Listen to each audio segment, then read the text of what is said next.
sure that we all have looked up on the agenda. We have a panel discussion coming up.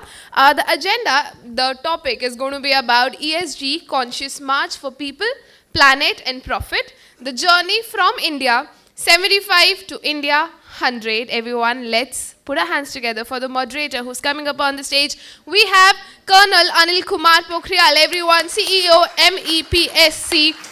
He's going to moderate the session.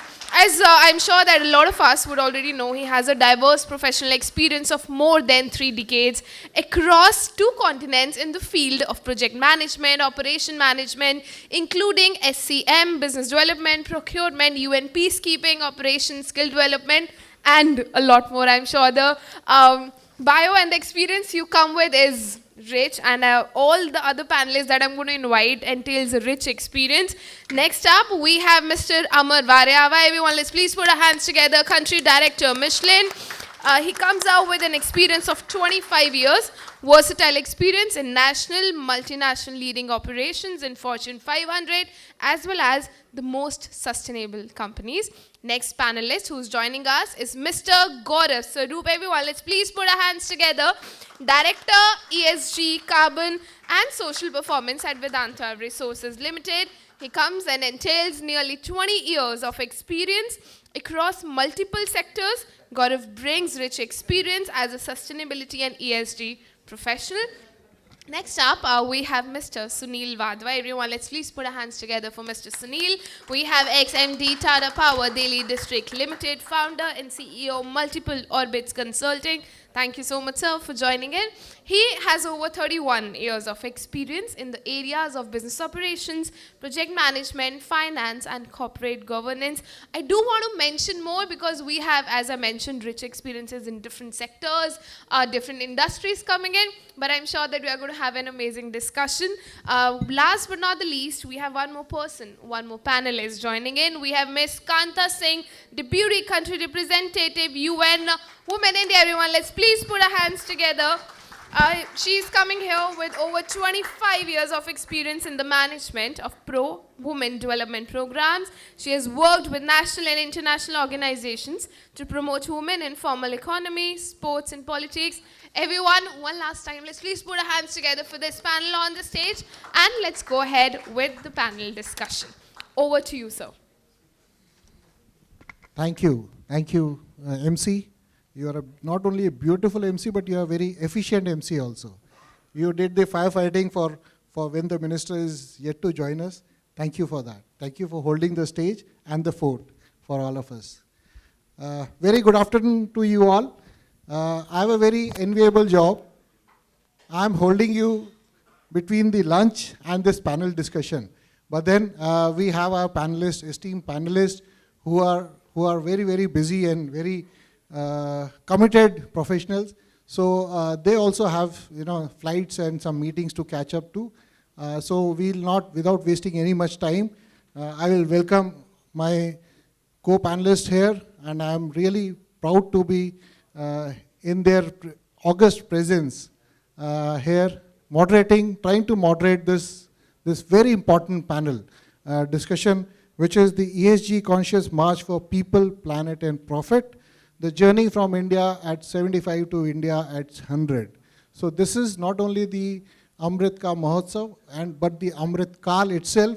So we have lots of things we have heard all our esteemed panelists since the morning as to what kind of world we have to leave behind for our future generations and for our kids. And it's a very onerous responsibility on each of our not only the corporates, but in our individual capacity also, we have to adopt to sustainable livelihoods and the practices. So without wasting any much time, we have heard how august each panelist are. So I'll just start onto the question round. My first question will be to Dr. Wadhwa. Dr. Wadhwa, who has been the ex-MD of Tata Power Delhi District Limited. He has been founder, CEO of Multiple Orbits Consulting. So sir, without wasting any much time, given your leadership in the successful turnaround of the Delhi Tata Power Discom and your role as co-chair of CII committee, on climate change and on affirmative action. Kindly provide us the valuable insights on the role of private sector in promoting ESG values and the importance of stakeholder engagement in sustainable environment. Please, sir. Okay, you can go there. Yes, Customize what I had thought of, jotted down this morning to answer your question. Basically, even in private companies or anywhere, I think the initiatives which are softer ones, like environment, social, ethics, governance, there is a big need for solving the first question, which is the why part. Anything that we do has many W's. I'm also Wadhwa, but I come the last. One is the why part, then is the when part, and then who will do, by when. There are lots of things. So, these are not just metaphors, but I think establishing a case for something which doesn't seem to be compulsory or mandatory is very important. So, one of the things that I found, which was a key success factor, even in ethics or even in definitely in environment and CSR, was a case. Now, every company, every scenario can have a different case for CSR. Now, in companies, we have a risk management framework where we identify the risks that a business carries, and then how do we mitigate, and then we score the level at which we have reached in terms of mitigation. So usually, I've never seen something that we did for the first time. It's my fault that I have not promoted it much. We had the financial risk, we had the market risk, we used to have operational risk, we used to have, all business-related risks. And then there's a mitigation. For financial risk, there could be hedging is a mitigation. Operational risk, quality control is a mitigation. Then you have the market risk. Then you might have customer satisfaction index or, things like that which mitigate that risk. But, we thought that there is a survival risk, which every company carries. So what is the mitigation measure for that? So the only thought that came to us to mitigate a survival risk is CSR. So if you do more than what you're supposed to do in a business by doing CSR, you will be remembered for good things. A case I will tell you of Tata Steel in 1960s, when the government decided to nationalize Tata Steel. It was the employees and the Jamshedpur residents who opposed it. And why they opposed it? Because they thought that Tata Steel is not just a steel company, but they take care of us. In the case of Tata Power Delhi, I will give you two examples, and we in fact got solid awards. So that's just, I'm telling you so that you listen to it carefully. We had these AT&C losses, which are, theft and dacoity and all that. T&D we used to call theft and dacoity. It's actually transmission and commercial losses. The highest was in areas like Jahangirpuri, Sultanpuri, Majnu Gatila. I hope you would have heard these names for not so good reasons. The losses were almost 90%. So if we supplied 10 units, there would be only 1 unit we paid for. 90% was either not billed or not paid, tempered. We said, what do we do? Do we do enforcement? Do we take the police? And I had read a case study on Trichy, where the crime rate came down drastically through CSR measures, inclusiveness. What we did was, we did an assessment of that area. What do people need?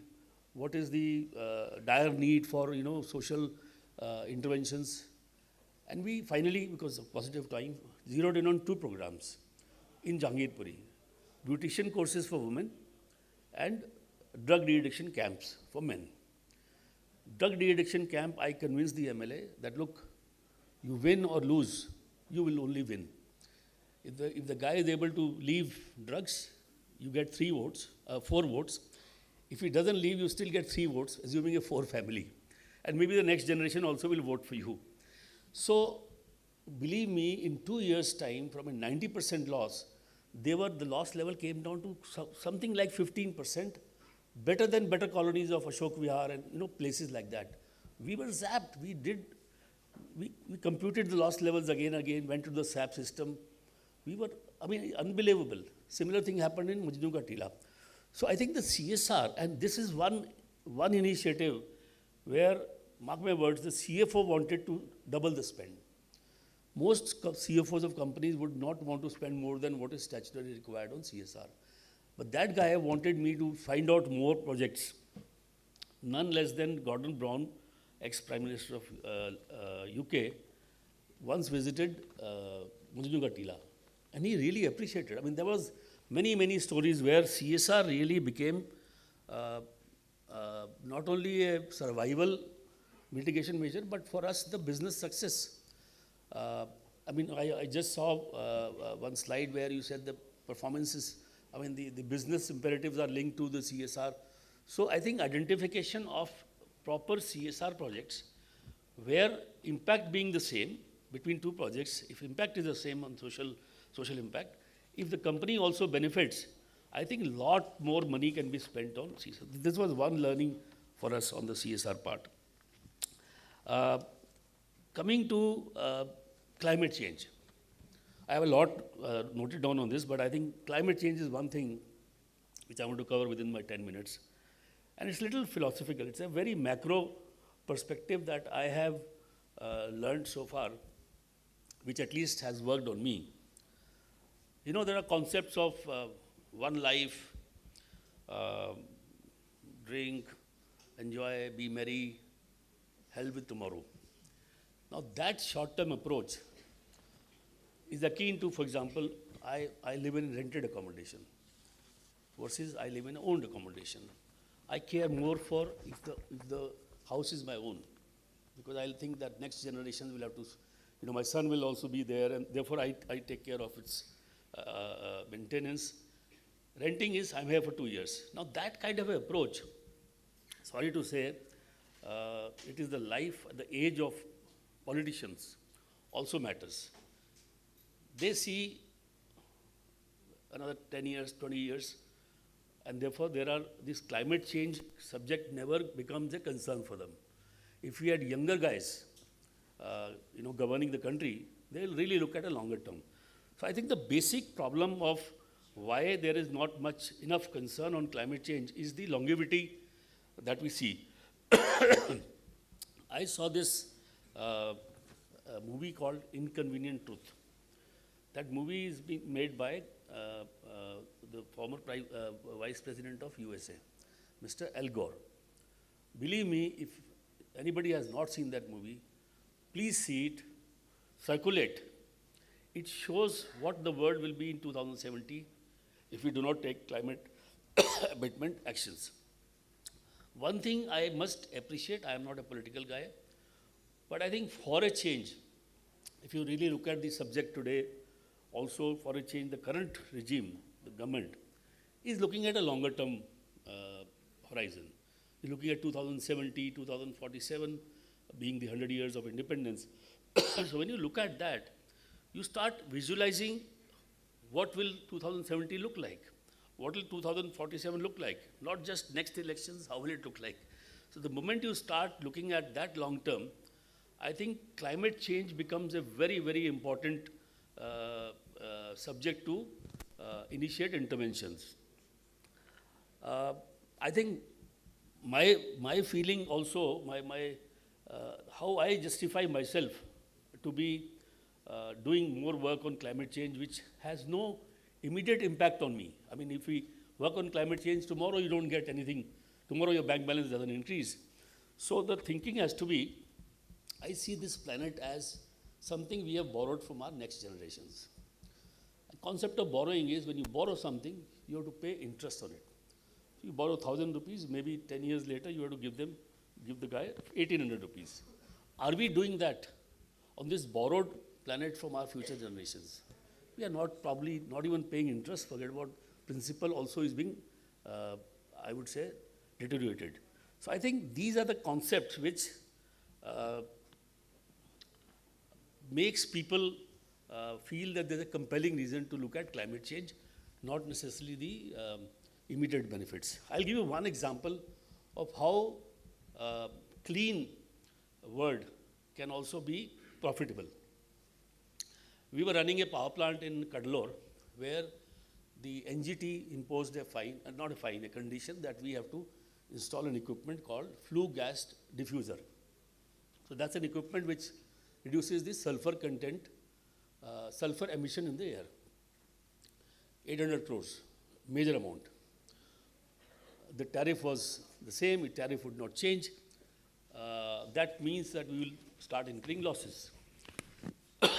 We put our thinking hats together, saying clean has to be good, but financially also. So we found a way out to say, if it is a device which reduces the sulfur emissions, maybe I can use cheaper coal. We went to the Ministry of Environment. We said, now I'm putting 800 crores. Can you relax the environment conditions, clearances, with respect to the sulfur content in the coal? We did impact studies, and there were really good guys in MOEF who understood. So I could buy coal with sulfur of 0.8 versus 0.2, because the equipment that we put in was actually able to withstand 0.8 very easily. Do you know the saving in the coal cost did a payback of 3 years for the 800 crores? So because of this crisis, in fact, we went up to the Supreme Court and finally decided we will not fight for it because being clean was making our profit much healthier. So I think there is always some hidden positivity in terms of the bottom line impact of spending on clean technologies, environment-friendly technologies. I think this is what my experience has been so far, and if there's any other thing, we will deal while we're sitting. Thank you. Thank you. Thank you, Dr. Wadhwa, for giving beautiful insights and the practical use cases which you have dealt with in your professional life. Now I'll move on to Mr. Amar Variawa, the country director of Michelin. Just to cut short the chase and the time, due to paucity of time, what I'm going to request is I'll ask him a couple of questions, and then I'll tell him the questions beforehand, and then we'll leave the floor to him for about 5 to 7 minutes. My request is to all my fellow co-panelists to kindly adhere to the time limit, because we are already running very, very late. Thank you for that. Okay, so Mr. Variawa, given your extensive experience in the sustainability, ESG and the public affairs, we would like to know you to share about the regulatory landscape in the country and how it is likely to evolve in the future. Connected to that is again as to how, give us some unique perspectives and insights as to how companies can balance their pursuit for profit with their responsibility towards people and planet. This is something which is very, very close to everybody's heart, and this is the way forward going for all of us. Then, I would also request you to please dwell on the benefits of adopting a long-term, sustainable, holistic approach to business, and also how we can create sustainable value for all the stakeholders. Like Dr. Wadhwa also mentioned, all the stakeholders in your business, line of business, and give some real world case use cases to illustrate those examples. Thank you. Sure, thank you. And thank you for having Michelin here. And also thanks for appreciating our efforts on the ESG practices in India. My name is Amar Variawa, and I'm actually responsible for public affairs, sustainability and ESG for Michelin India Pvt. Ltd. Well, your questions are quite pertinent, and I would say that I'll start with the 2014 onward story with the change of a guard in the center. I think we can see suddenly a lot of focus is there on the INDC, which is intended nationally determined contribution. And we actually submitted very inclusive, collaborative, and very effective INDC in COP in 2015 in Paris. And actually, at that point in time, around 175 plus countries have actually signed the pledge to bring down the temperature of the Earth by around 1.5 degrees C, and that's where the whole narrative also started about the climate change. I mean, of course, it was there, but it was reinforced after that.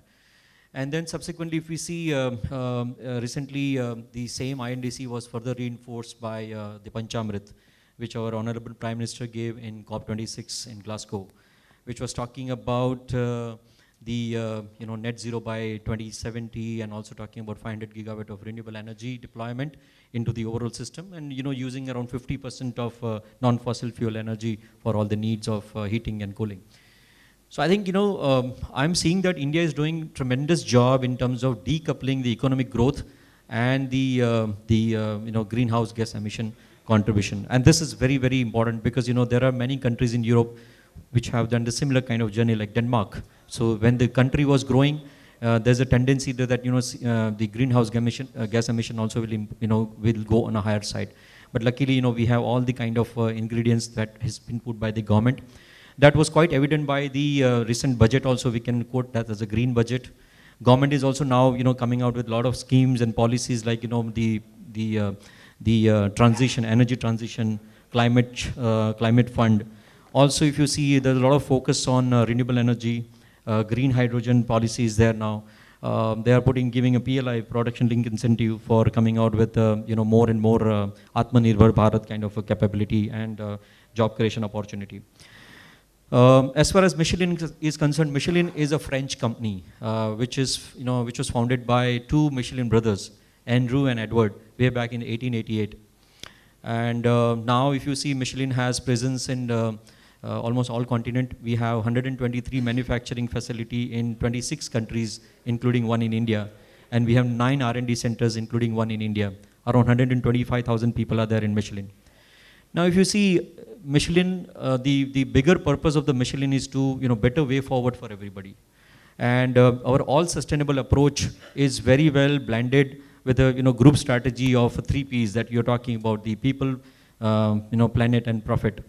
And, that is everywhere. Whatever we do, whatever we report, everything falls under the, 3 Ps category. So, when I talk about people, so it talks about the commitment, the development of the people, the safety of the people, the inclusion of all kind of diversity, and of course the value creation for the people. That is also our employers, business, customers.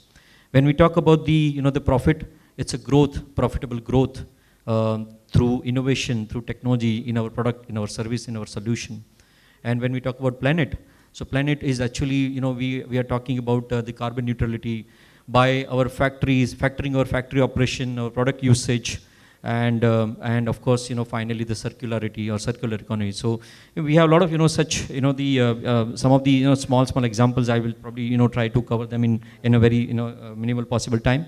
So for example, if I talk about the product, so we have, first of all, we have taken internal target for our company that we would be net zero by 2050.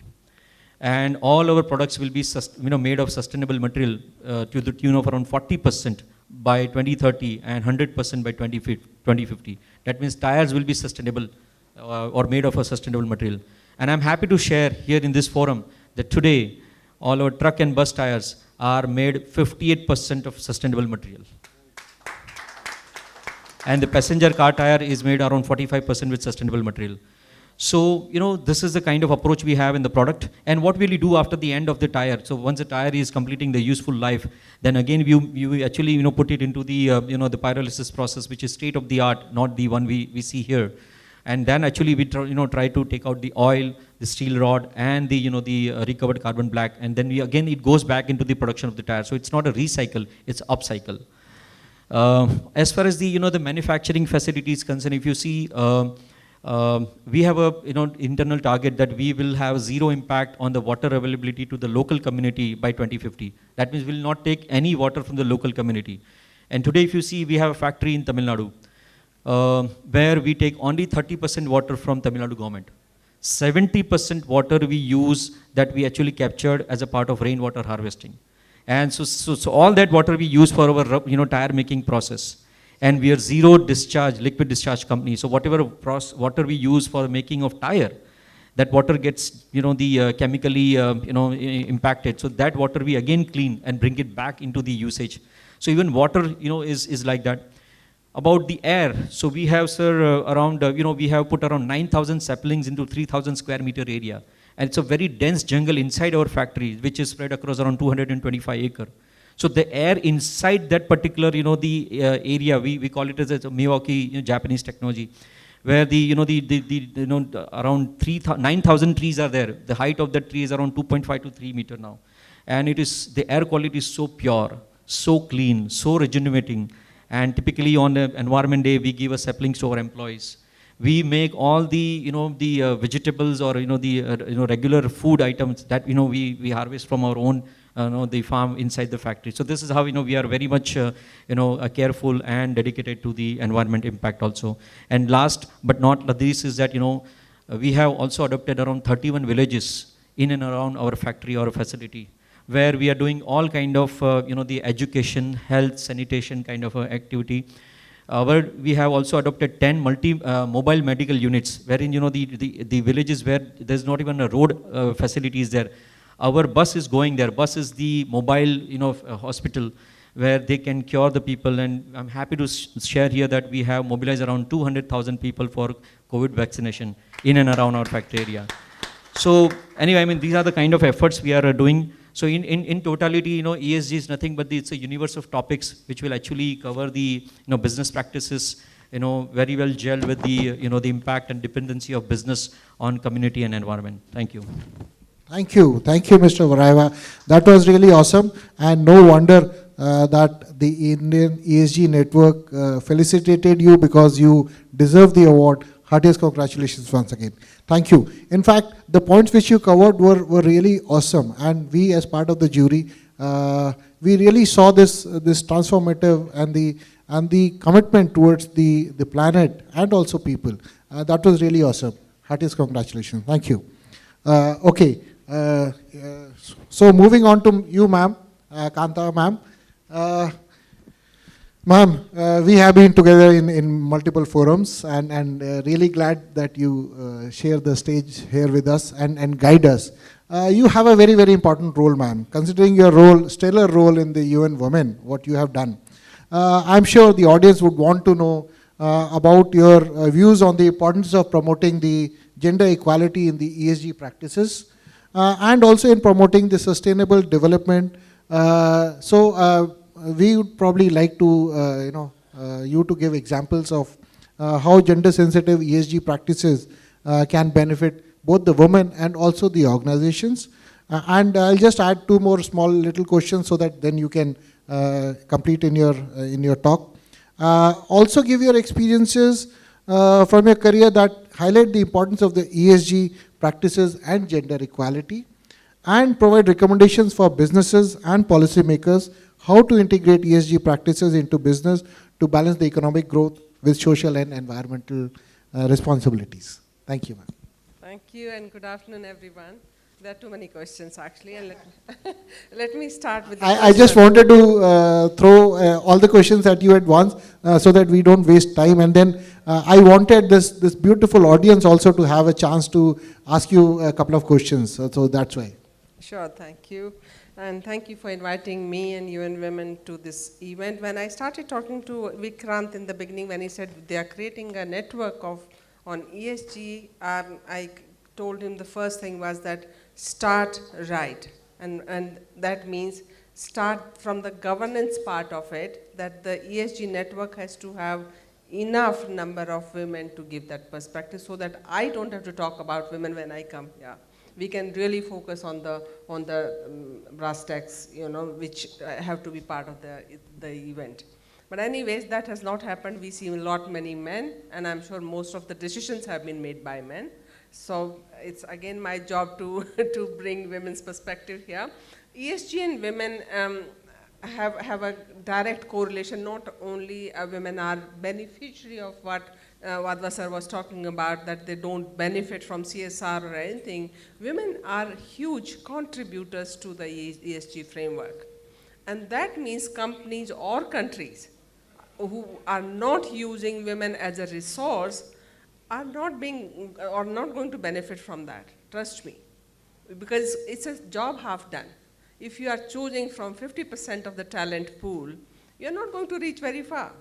So let me start with the hard-hitting statement there. But before that, let me also bring some examples of how environment for example, impacts women differently. Climate change. Two-thirds of the farm workers are women. Any climatic change that happens and that impacts farming or agriculture practices is going to have a direct impact on women's lives. And when women's lives are affected, farm work is affected, the production is affected, country's GDP is affected. So everything has a correlation there. Any environmental practices that are related to carbon footprints, water management, waste management has women's component in there. Because women are not only users of water or they are creating waste or managing waste, they also have indigenous knowledge about how to make communities more sustainable. So if you are not going to use their knowledge, the impact is not going to be very positive. Similarly, on the social impact, anything that a company does, for example, has to have some impact. Any product that you make, a car, for example. And I have been talking to several automobile companies about designing cars, designing two-wheelers from a women's perspective. And any company which listens to these things will do better in the market because women are going to be, and women are already users of two-wheelers. Women are already driving cars. So why don't we also have their perspective in that designing? What is it that women want when they design, when they're looking at the vehicle? You go to any household and you'll find the kitchen slab at a particular level. Firstly, they imagine that all women are the same size. They are 5'4", and so they are putting the slab at a level when a woman who is slightly shorter has to put something there to use the slab. Or a tall woman would find it very difficult to clean dishes. Also the assumption that only women are going to use the kitchen, right? Now men who are living single, men who are more sensitive, I would say, or more responsive, would also use the kitchen. So any thought on governance of it will have a different impact. Participation of women, representation of women, women in decision making. When government is designing schemes, are they asking women about what they exactly want? How do they want COVID recovery to be? What kind of role women can play? Sir was mentioning about girls' leadership. If you were to design your strategy for recovery of some of the losses that you say, and if you involve women in that decision making, probably they would have been your problem solvers from the day one. Yeah, that's what I'm saying. So these are all afterthoughts. What we need to do is to bring in more women in every forum, ask them about what they think about these practices, and there's a business case for it. And in fact, ESG is at the center of achievement of SDGs. And if we start talking about all those things, I think half the discussions will revolve around finding solutions rather than me talking about women's issues here. So I'll stop here. Thank you so very much, ma'am. Half a minute, just to assure you, in Tata Power, where there are a lot of vulnerable positions, where a lot of unethical practices prevalent, we had only posted women employees because by default, we considered women to be more honest than men. Okay, that made a big difference. And when we had this drug de-addiction programs and beautician courses, it was these women who would tell their bread earner, "Inki bill pay karna hai," because we created income for the women, twice the amount of bill we were generating for XD. So they were very, very important ambassadors for our. So I'll respond to that later. Yeah. Just a moment, but we are again putting a lot of pressure on women to be more honest, to be more ethical. No, I'm just saying, why can't, no sir, I'm saying, my point is, this is a learned behavior. Why can't men be honest? This is not something that we're born with. I'm sorry. Yeah? So let's also start putting some biases on women's lives, saying women are more dedicated, they are more hardworking. Men can be hardworking as well, and they are, many of them are. It's just what we learn and we are told and conditioned to think think in a manner. Positive bias. No, no, I know that, but don't bring that to us. I think all men could also be honest. Thank you, ma'am, for being so honest and so thought-provoking. Thank you. Your examples were really real life and very pragmatic, very practical. And yes, there is a need for this house, not only for this house to, all the audiences which are here, to have a change in mindset, but also in the policymakers. And we really take your point. Thank you, ma'am. Okay, moving on to my last co-panelist, Mr. Gaurav Sarup, who is the Director, ESG, Carbon and Social Performance, Vedanta Resources Ltd. So, sir, quick couple of questions for you. Given the Vedantas being one of the largest private sector power producers in India, and the majority of the power is produced by coal, please list out the challenges and the experiences of complying with environmental regulations and mitigating their impact on the operations on the environment. Also, while you are there, shed light on the steps taken to ensure sustainability and the transitions towards green energy. Thank you. Thank you, Colonel, and thank you to the ESG network here to invite us. Before I get into your questions, just a little bit about Vedanta, because it's a company that not many people know enough about. So we are India's largest natural resources company, meaning that most of the metals and minerals that you find in the domestic market either come from Vedanta mines or are processed by Vedanta. To give an example, we are the largest integrated zinc and lead producer in the world, with the 6th largest producer of silver. We have the largest aluminium refinery in India. We also produce oil and gas, power, copper, iron and steel. So in a nutshell, if I look at the economy of today, all of the foundational materials that come into the economy have mining at the root of that, right? So mining is a very important industry. And if I look at the future, where we are heading towards greener sources of power, where we're heading towards greener sources of transportation, there are many estimates out there that the use of metals and minerals will go up 5x, 6x times what the use is today. So this industry is going to become increasingly important even when we are trying to green ourselves. Now, what that essentially means is that the metals and mining sector has to also become have a lower environmental footprint, have a lower social impact footprint, negative social impact footprint as it expands. Now this is not a new problem. I think if I ask people in the room to raise their hands and say, what is your perception of mining, good, bad, neutral, I think a lot of people will say it's a negative perception, right? And perhaps there is, rightfully so, there is that perception that exists.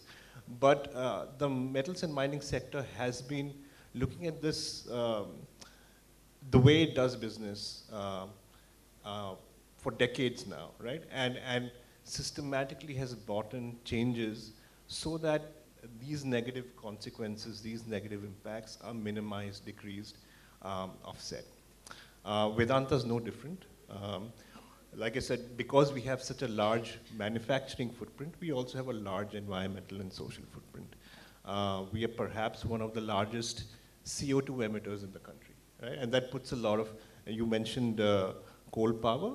We have about 9 gigawatts of coal power that we use on an annual basis. That's about 60 million tons of CO2 emissions. What that means is that when we look at ESG, when we look at, or rather when we look at our business, it makes inherent sense for us to look at this in a systematic manner. That the issues and the topics that ESG talks about are not peripheral to our business, they are central to what we do, right? So if we are able to manage resource use better, our profitability goes up. If we are able to manage, so resource use meaning coal, etc., right? If I'm able to manage water better, my ability to run my plants is in dry periods is longer. If I'm able to garner the respect of the communities where I operate, I face less strikes, I face less disruptions to operations. If I'm able to have a more inclusive business model, then I am able to get much more, much better ideas and talent and perspective in how I run my business, right? So all of these are inherently important for business.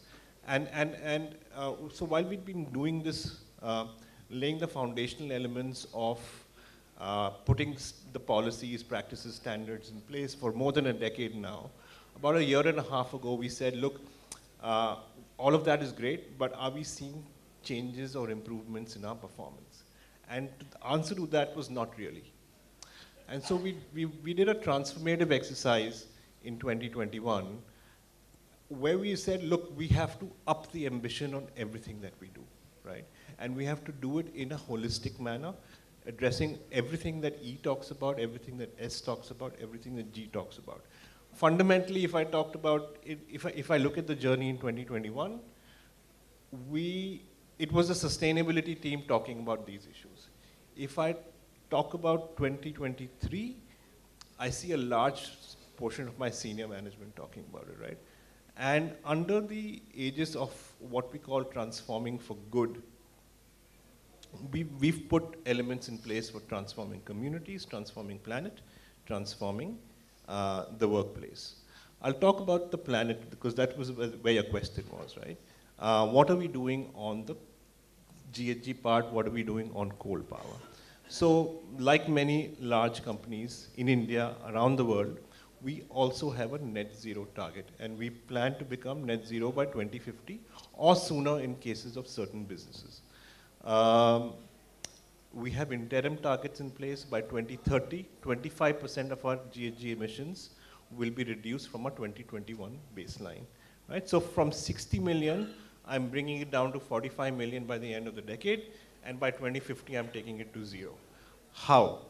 It's a very, very challenging thing to do. It's good to put these things down on paper, but how do you take a large business which has 9 gigawatts of coal power and tell it tomorrow, in 30 years' time, or in 25 years' time, you have to get to zero on that. We're using 4 different levers on it. Renewable energy obviously is a big component. We'll have to transition this 9 gigawatts of black power to 9 gigawatts of green power. The target that we have taken, right, to see how to make this happen, by 2030, 2.5 gigawatts of round-the-clock renewable equivalent will be set up by Vedanta. We're already there, put about a gigawatt already, right? We've put plans in place for a gigawatt already. Keep in mind, this has never been done. Such large volumes of power, 365 days a year, 24 hours a day, transitioning from coal to renewable has never been done, right? So there is a role of industry and technology and finance and government. All of these actors will have to line up, and there will be many learnings along the way, right? I don't see this as a flick of a switch journey, right? The second thing that we're doing is we're looking at alternative fuels. We're looking at biomass, we're looking at hydrogen, we're looking at natural gas. So going from high carbon fuels to low carbon fuels. Number 3, and within that, within the fuel switch journey, we're also looking at things like transportation. So by the end of the decade, 100% of my light motor vehicle fleet will be decarbonized. By 2035, 75% of my mining fleet and my heavy vehicle fleet will be decarbonized. So it's a very, very ambitious target that we're putting forward there. On the third lever that we are using is energy efficiency and process efficiency, right? So talked about power plants and smelting units are huge consumers and generators of GHG.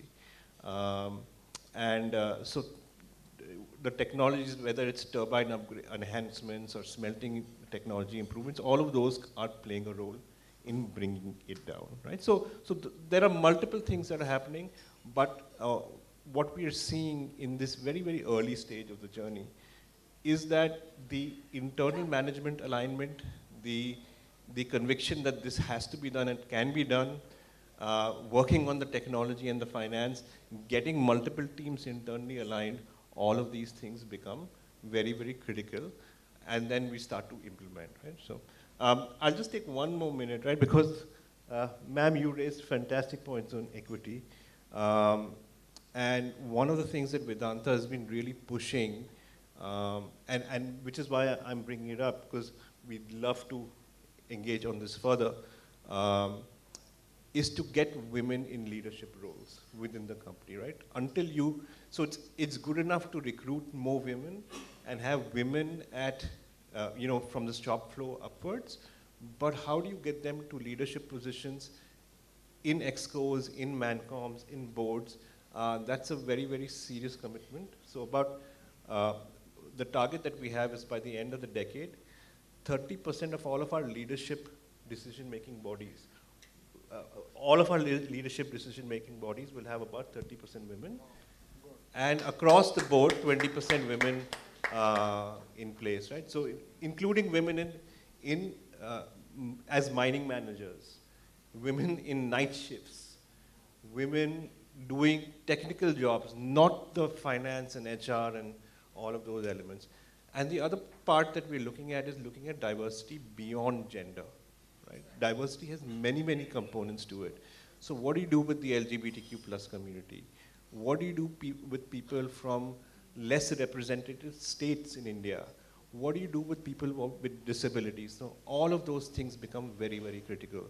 And so we have plans in place for that. In fact, we've got about 20 members from the transgender community part of our workforce on the shop floor at our aluminium and zinc plant. So many things to talk about. ESG is holistic. It's a long journey, and we can talk about this all day, really. Thank you, Mr. Gaurav.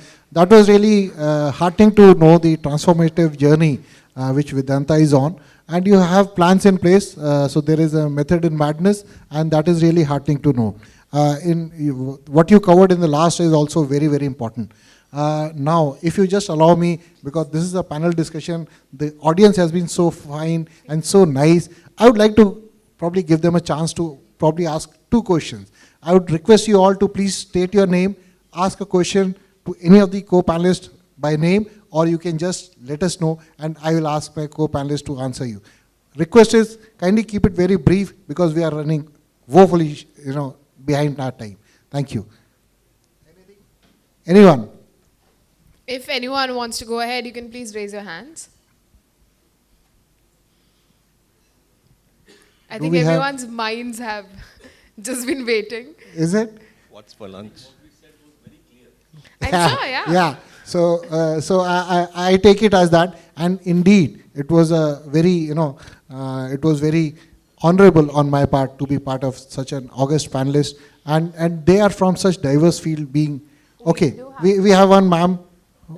Okay, can we have the mic there, please? I was just going to mention either it's 2 ways, either they understood everything or they didn't understand anything. So I'm sure we understood something. We would go with the first one. Yes.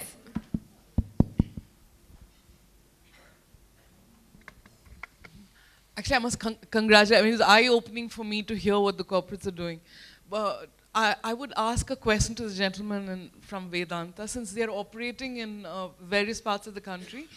How are you engaging, what is the contribution to culture that corporates can, contribute? Either folk culture or, classical culture, because, earlier you had patrons who were kings of the state, but corporates are today's patrons, right? I think it's a really good question. And when you look at any of the large businesses, including Vedanta, right? We are present in so many different parts of the country, but more importantly, we're present in very remote parts of the country where local traditions, local cultures are still quite vibrant. So I would like to have a better answer for you, right? But I think this is still a work in progress at Vedanta.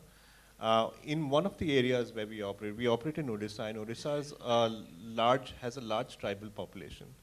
One of the things that we've tried to do over the last 3 or 4 years is to really revive the local tribal art that exists in that country, in that region. The other way, and it's a little diversion from what you're asking, but the other approach that we've been taking is to kind of try and mainstream some of these communities into either the mainstream economy or in areas where they can participate with a larger national population, etc. Right? So to kind of emerge from their little pockets and become part of the larger culture. And I would say in sports we're doing that quite well. So again, what you find in tribal communities is a natural predilection for things like archery, etc. Right? So using that to then bring them onto the national, state and national stage in terms of archery competitions, and those become part of it. But I think there is a lot more to be done, and it's definitely an area that we would like to address in the future. Thank you. I think this was a very beautiful question. But then like the panelist and the previous speakers also said, this is a work in motion. This is a work in progress. A lot of good things are happening. The government has enabled the policies which is laying down the roadmap for the future. And the companies have also laid down their own internal targets.